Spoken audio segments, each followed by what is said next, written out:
વડોદરામાં શાંતિપૂર્ણ મતદાનની પ્રક્રિયા વચ્ચે માંજલપુર વિસ્તારમાંથી સંઘર્ષના સમાચાર સામે આવ્યા છે। માંજલપુર મતદાન મથક બહાર ભાજપ અને કોંગ્રેસના કાર્યકરો વચ્ચે ઉગ્ર બબાલ સર્જાઈ હતી।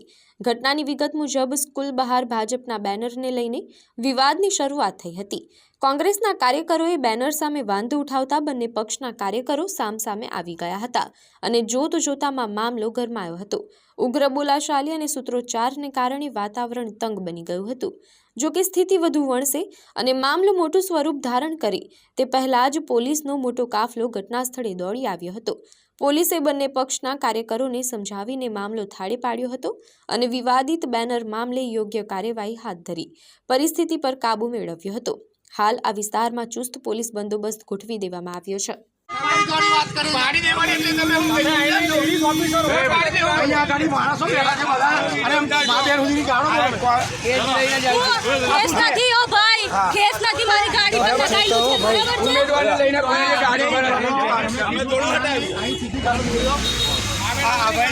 આ ભાઈ ગાણો બોલે સીધો આવી અરે ફાયર ફાડો મારી પર એમને એવું કીધું કે મારી જઈશ એની ફાયર ફાડો તમે જાહેરમાં એવું કીધું કે તમે મને એવું કીધું કે હું પાડી દઈશ તમે હવે એવું કીધું છું પાડી દઈશ પાડી દેવું પાડવાનું છે ને સાથે જન્મ લેવા પડે તું જતો હવે જતો રે મારી તું ગાણ બોલીશ તું ગાણ બોલે ચાલે તું પાડી દઈશ તું પાડી દઈશ ચાલો હવે પતી ગયો।